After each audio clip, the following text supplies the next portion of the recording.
Hello students, in this video we are going to discuss about evidences of evolution. तो evolution के क्या proof है?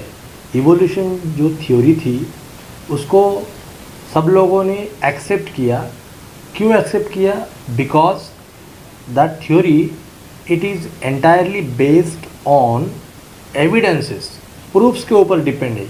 यहाँ पे बहुत सारे प्रूफ्स यहाँ पे दिया है, will C one by one. ठीक है. इस एविडेंसेस में फर्स्ट एविडेंस है मॉर्फोलॉजिकल एविडेंस. मॉर्फोलॉजिकल एविडेंस का मतलब इसके डेफिनेशन में हमको समझेगा.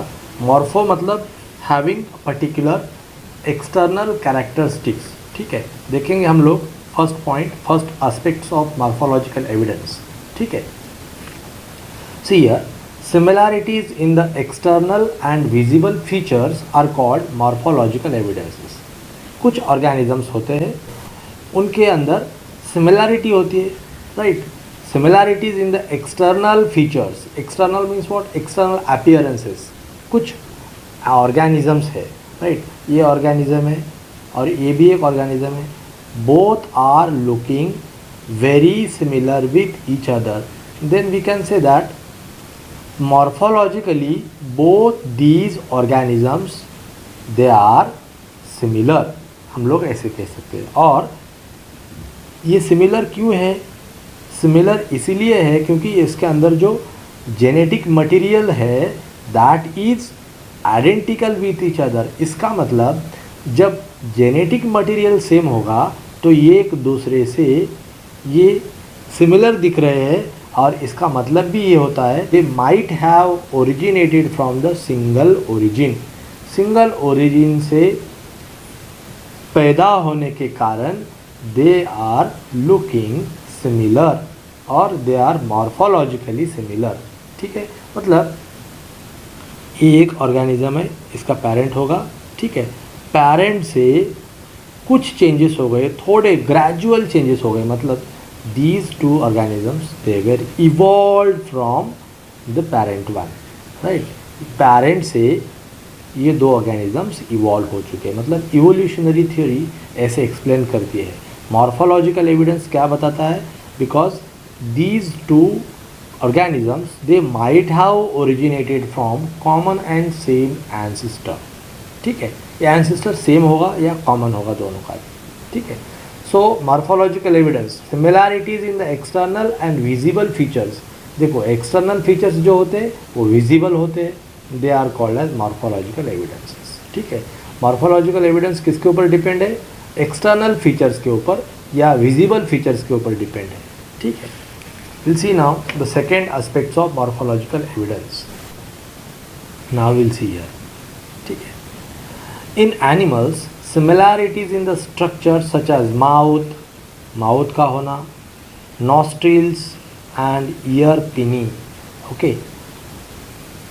in the given picture you will see that उनका माउथ का स्ट्रक्चर, नॉस्ट्रिल का स्ट्रक्चर, ईयर पिनी का स्ट्रक्चर मतलब एक्सटर्नल ईयर का structure, position of eyes and thickly distributed body fur और हेयर. बॉडी हेयर का भी सब ऑर्गेनिजम्स के अंदर यहाँ पे 3 दिख रहे हैं और 3 ऑर्गेनिज्म के अंदर बॉडी हेयर और बॉडी फर एक जैसा ही है. मतलब ये जो 3 ऑर्गेनिज्म यहाँ पे दिख रहे हैं they all might have originated from same origin या कॉमन ओरिजिन. मतलब ये जो 3 हैं they are evolved from the parent. ठीक है. next aspects of this morphological evidence we'll see. in plants similar characters such as leaf shape. यहाँ पे leaf shape हम लोग देख सकते हैं. लीफ का शेप देखो, ये ऐसा वाला शेप है, ये ऐसा वाला शेप है. कुछ शेप है ना अलग अलग है, इससे पता चलता है. Leaf shape, leaf venation. देखो ये वेनेशन इसको बोलते हैं रेटिकुलेट वेनेशन. ठीक है.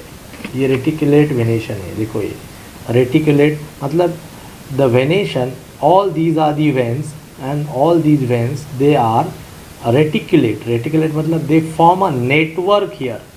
जाळी बनवलेली आहे पूर्ण. that type of venation is called as reticulate venation and this type of venation is called as parallel venation. all these veins they are parallel with each other. Okay, and देखो these are the plants, ठीक है. Similar characters such as leaf shape भी same है, leaf venation भी same होगा, leaf petiole same होगा. ये these are the petioles, ठीक है. petioles, अगर petiole सेम है, शेप सेम है, तो हम लोग क्या कह सकते हैं, they might have originated from same plant और सिमिलर प्लांट और कॉमन प्लांट, ठीक है. सो bye observing the external features, external characteristics, we can able to understand that all these organisms or all these plants they might have originated from same ancestor. मतलब this is the evidence of evolution, ठीक है. ये एक morphology क्या बताती है, evolution बताती है, ठीक है. These similar features indicates that origin of different animals और plant must be same having common ancestor. Common ancestor का सेम होगा, ये हमको ऐसा लगता है फ्रॉम दिस मॉर्फोलॉजिकल एविडेंस, ठीक है. Now after completion of this morphological evidence we will continue with anatomical evidence, ठीक है. So in the anatomical evidence we can see the picture, human hand, cat's foreleg, flipper of whale and patagium of bat show difference in their features. Okay, human hand पता है हमको, cat foreleg मांजरीचे पुढचे पाय, ठीक है, foreleg और flipper of whale, right. Whale को flipper होता है, तैरने के लिए फ्लीपर होता है.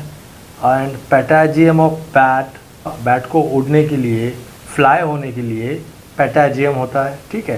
Patagium of bat show difference in their features, मतलब ये अलग अलग पार्ट ऑफ बॉडी है in animals, different animals, they show difference in their structures, ठीक है.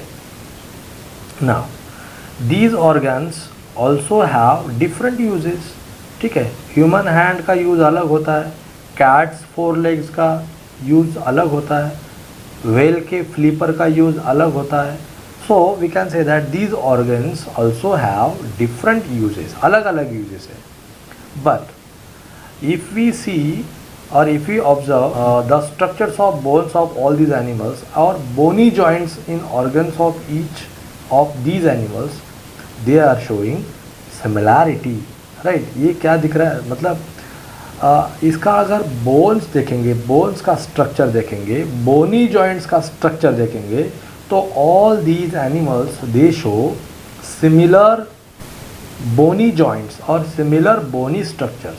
सो फ्रॉम दिस ये बोनी स्ट्रक्चर सिमिलर है, क्यों है, इसका पता चलता है कि they might have originated from same and common ancestor, ठीक है. अगर सेम नहीं होता, एंसेस्टर अगर सेम नहीं होता, पेरेंट्स अगर सेम नहीं होता, तो बोनी जॉइंट्स भी सेम नहीं होते या बोनी स्ट्रक्चर भी सेम नहीं होते. सेम है, सिमिलैरिटी दिख रही है, इसका मतलब anatomically they were originated from same and common ancestor. This is an indication that, देखो, all these animals originated from a common ancestor, ठीक है. So these are the four important points of anatomical evidence, ठीक है. Anatomy का मतलब क्या होता है, it is the study of internal structure of the body. किसी भी बॉडी के इंटरनल स्ट्रक्चर का जो स्टडी होता है, that study is called as anatomical study. And on the basis of anatomical studies, anatomical evidences, we can clearly say that they might have, means all these animals, they might have originated from same and common ancestor. Now we will see vestigial organs. Based on the vestigial organs, we can able to conclude that the organisms which are evolved from their parent or from their ancestors. So before that we must have to know what are the vestigial organs.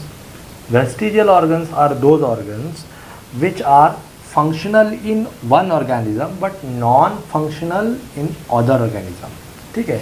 एक organism में ये organs, vestigial organs useful होते हैं, लेकिन किसी दूसरे organism के अंदर यही वेस्टिजियल ऑर्गन्स यूज़फुल नहीं होते। जैसे कि मैंने यहाँ पे एग्जांपल दिया, देखो ये है अपेंडिक्स, ठीक है, अपेंडिक्स है। Appendix is formed at the junction between small intestine and large intestine. इन दोनों के जंक्शन में ये अपेंडिक्स फॉर्म होता है। But this appendix it is a non functional organ or non-functional part which is present in the human body, but this appendix it is useful in the ruminant animals, ठीक है। ये जो ruminant animals होते हैं, 4 पैरों वाले animals होते हैं, जैसे कि काऊ होता है, बफेलो होता है, right. All these 4-legged animals, ruminant animals, इनको ये अपेंडिक्स बहुत ही इम्पॉर्टेंट प्ले उनके बॉडी के अंदर इम्पॉर्टेंट रोल प्ले करता है, ठीक है। Will see now definition is given here. What is vestigial organ? The degenerated और under developed organ which cannot perform any function are known as vestigial organs, ठीक है। These are the degenerated. Degenerated मतलब कुछ खास मतलब नहीं है, degenerate है, लोअर कैटेगरी का है। और under developed organs, under developed, पूरा का पूरा डेवलप नहीं हो चुके, which cannot perform any function, right. उस ऑर्गन से कुछ भी फंक्शन परफॉर्म नहीं किया जाता, that type of organs are known as vestigial organ. Now we will see about, see vestigial organs, this is the second aspect of vestigial organ.